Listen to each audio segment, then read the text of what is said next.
ఏ విధంగా నష్టం కలిగిస్తా ఉన్నది, తెలంగాణ రాష్ట్రానికి జరుగుతున్నటువంటి అన్యాయం గురించి చాలా వివరంగా చెప్పడం అనేది జరిగింది. మేము వస్తుంటే కొంతమంది అడుగుతున్నారు, తెలంగాణ రాష్ట్రానికి తీరని అన్యాయము కేంద్ర ప్రభుత్వం ఈ బడ్జెట్ లో చేసింది, వరుసగా చేస్తుంది. అదేవిధంగా రైతాంగానికి, పేద ప్రజలకు, కార్మికులకు తీరని అన్యాయం చేస్తుంది. ఈ విషయం పైన మేము మహాధర్నా ప్రజా సంఘాల ఆధ్వర్యంలో ఇందిరా పార్క్ దగ్గర చేయటం కొరకు వెళ్తున్నామని చెప్పడం అనేది జరిగింది. ఇంత అన్యాయం జరుగుతున్నా, కేంద్రం ఇంత నష్టం చేస్తున్నా, ఇక్కడ ఉన్నటువంటి అధికార పార్టీకి సంబంధించినటువంటి వాళ్ళు వాస్తవంగా పెద్ద ఎత్తున పోరాట కార్యక్రమాలు నిర్వహించాలి. మినిస్టర్లు కానీ, ఎమ్మెల్యేలు కానీ బయటికి రావాలి. ఎవరు మాట్లాడే పరిస్థితి, వచ్చే పరిస్థితి లేదు. బీజేపీ వాళ్ళు 2 మంత్రులు ఉండి ఎవరు మాట్లాడేటువంటి పరిస్థితి లేదు, దత్తమ్మ లాగున్నారు. ఇటువంటి పరిస్థితుల్లో అందరం కూడా ప్రేక్షకుల్లాగా ఊరుకుంటే ఈ ప్రభుత్వాలు మరింత అన్యాయం చేస్తాయి. కాబట్టి మాకు కొన్ని ఇబ్బందులున్నా ఎంతో ఇబ్బంది పడుతూ ప్రజా సంఘాలు పెద్ద ఎత్తున రాష్ట్ర వ్యాప్తంగా ఈరోజు కదిలి మరి మహాధర్నా చేసి ఢిల్లీ సర్కారుకు హెచ్చరిక చేయాలని వెళ్తున్నామని చెప్పడం అనేది జరిగింది. తెలంగాణ నుంచే ఇలా పోరాటాల యుద్ధం, ప్రజా సంఘాల పోరాటాల యుద్ధం అనేటువంటిది తెలంగాణ నుంచే మనం ఈ రోజు నుంచి ప్రారంభించాలి. తెలంగాణ నుంచి ప్రారంభించినటువంటి పోరాటం దేశవ్యాప్తంగా కూడా మరి జరిగేటువంటి పద్ధతుల్లో మనం ఈ మహాధర్నా నుంచి మరి ఆ రకంగా ఏంటంటే పిలుపునియటం అనేది జరుగుతూ ఉన్నది. ఇవాళ కేంద్రంలో ఉన్నటువంటి సర్కార్ రాజుల పరిపాలన ఇది. మోడీ ఛాయ్ వాళ్ళ ఉన్న రాజా, ప్రజలు ఎన్నుకున్నటువంటి ప్రభుత్వం. ప్రజల మీద నువ్వు పన్నుల ద్వారా డబ్బులు వసూలు చేస్తున్నావు. ఈ తలకాయలన్నీ కుదరబెట్టి అప్పుల మీద అప్పులు తీసుకొస్తున్నావు. ప్రభుత్వ రంగ ఆస్తుల్ని మొత్తం కూడా హోల్సేల్ గా అమ్మేస్తా ఉన్నావు, కాంట్రాక్ట్కి ఇస్తా ఉన్నావు.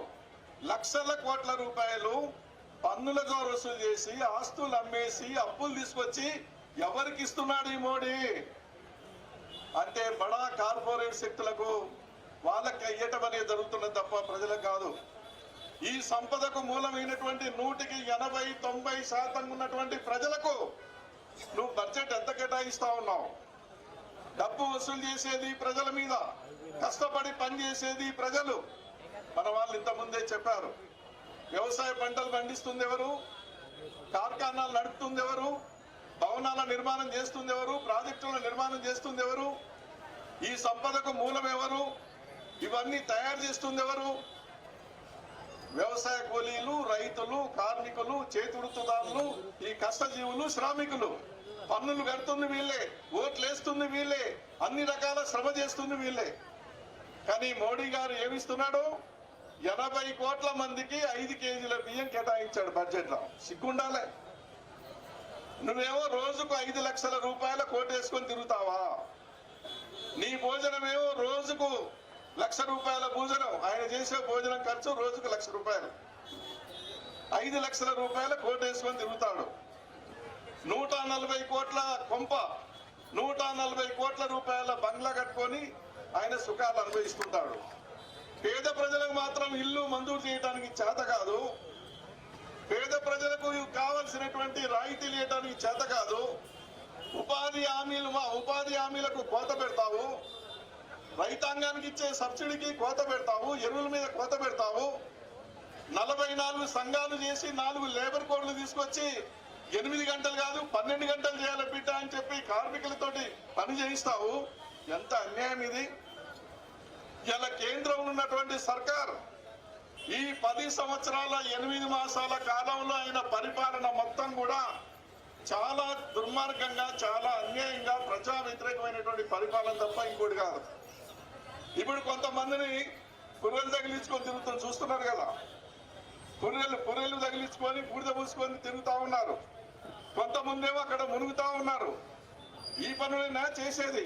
మణిపూర్ మొత్తం కూడా మంట పెట్టారు. ప్రజల మధ్య ఐక్యత లేకుండా మొత్తం కూడా మత విద్వేషాలు రెచ్చగొడతా ఉన్నారు. వాళ్ళకు ప్రజల సమస్యలు ఏమాత్రం కూడా పట్టలేదు. మరి ఇంత అన్యాయం చేస్తా ఉంటే, మన ఖజానాన్ని మొత్తం కూడా కొద్దిమంది చేతుల్లో పెడతా ఉంటే, మన శ్రమ దోపిడీ చేస్తా ఉంటే మనం చూస్తూ ఊరుకోవాలా? ప్రశ్నించొద్దా? పోరాడొద్దా? ఈ ప్రభుత్వం సంగతి ఏందో తేల్చొద్దా అని చెప్పేసి ఇవాళ ప్రతి ఒక్కరు కూడా బయటికి రావాల్సినటువంటి అవసరం ఉంది. నిజాం నవాబుని గద్దె దించడం ఎట్లా జరిగింది? 75 సంవత్సరాలకు ముందు తెలంగాణ గడ్డ పైన నీ బానిసత్వరా, నీ కార్మికత్వరాని ఒక బానిసత్వంతో ఉన్నటువంటి పరిస్థితుల్లో ప్రజా సంఘాలు, తర్వాత మట్టి మనుషులు ఆయుధాలు పట్టుకొని పోరాడితేనే కదా నిజాం నవాబు గద్దె దిగిపోయింది. ఆ చరిత్ర తెలంగాణ గడ్డకు ఉంది. అందుకని భారతదేశ వ్యాప్తంగా పోరాటాలు నడవాలంటే మన తెలంగాణ నుంచే, ఈ మహాధరణ నుంచే పోరాటాలు కేంద్ర ప్రభుత్వం మీద యుద్ధం చేయడానికి ప్రారంభం కావాలా? అట్లా సిద్ధమైన వాళ్ళే చెప్పండి, అందరి చేతులు ఎత్తండి. పోరాటాలకు సిద్ధమా లేదా? ఢిల్లీ సర్కార్ గద్దె దిగేదాకా పోరాడదామా లేదా? మనకు న్యాయంగా రావాల్సింది రాబట్టుకుందామా లేదా? కార్పొరేట్ల సంగతి తేల్చుదామా లేదా? దాని కొరకే మనం ఇక్కడికి రావటం అనేది జరిగింది. ఇవాళ రాష్ట్ర ప్రభుత్వానికి కూడా చెప్తా ఉన్నాం, అయ్యా ముఖ్యమంత్రి గారు, ప్రధానమంత్రి ఇక్కడికి వచ్చినప్పుడు పెద్దన్న అన్నావు. నువ్వు పెద్దన్నన్నా పెదనాయనన్నా నీ సొక్క నీ లాగు కూడా బిక్తాడు ఆయన. నువ్వు పెద్దన్న అన్నా పెదనాన్నని పొగిడినా కూడా నీకేమి ఇవ్వకుండా నీ అంగిలా కూడా బీకి ఇక్కడ బీజేపీ ఎట్లా అధికారంలో రావాలని చూస్తా ఉన్నాడు. అందుకనే పెద్దన్న పెదనాయన కాదు, నువ్వు యుద్ధం చేయాలి. అసెంబ్లీలో కూడా తీర్మానం పెట్టు. రాష్ట్ర విభజన సందర్భంగా తెలంగాణ రాష్ట్రానికి ఇచ్చినటువంటి హామీలు ఏంటి? రైల్వే కోచింగ్ సెంటర్ ఒకటి, తర్వాత ఏంటంటే మన ఉక్కు ఫ్యాక్టరీ ఒకటి, చాలా ఉన్నాయి వాగ్దానం చేసినాయి, కానీ ఒక్కటి కూడా ఇవ్వలేదే. మీరు వెంటనే అసెంబ్లీని పెట్టండి. కేంద్ర ప్రభుత్వం అన్యాయం చేస్తుంది, తెలంగాణకు ఒక్క రూపాయి ఇవ్వటం లేదు, వివక్షతగా చూపిస్తుంది. తీర్మానం చేసి మీరు పంపండి, అఖిల పక్షాన్ని పిలవండి, అవసరమైతే ఢిల్లీ దాకా తీసుకెళ్లి ఆ రకంగా కేంద్ర ప్రభుత్వం మీద యుద్ధం చేయడానికి సిద్ధం కావాలి. ఆ రకమైనటువంటి చొరవ మరి ఈ ప్రభుత్వం, ముఖ్యమంత్రి కూడా తీసుకోవాలి. లేకపోతే మరింత అన్యాయం కేంద్రంలో ఉన్నటువంటి ప్రభుత్వం చేస్తుందని కూడా మరి వాళ్ళు అర్థం చేసుకోవాల్సినటువంటి అవసరం ఉంది. ఈ విషయాన్ని కూడా దృష్టిలోకి తీసుకోవాలని చెప్పేసి ఆ రకంగా ఏంటంటే ఈ ప్రభుత్వాన్ని కోరుతా ఉన్నాం. కేంద్రంలో ఉన్న ఇద్దరు మంత్రుల గురించి చెప్పారు. నిజంగా మీకు చేతనైతే తమ్ముంటే మీరు నైతిక బాధ్యత వహించి మీరు రాజీనామా చేయాలి. ఆ రకంగా ఈ రాష్ట్రానికి చేసింది ఏమీ లేదు, రాష్ట్రానికి మొత్తం కూడా సున్నా.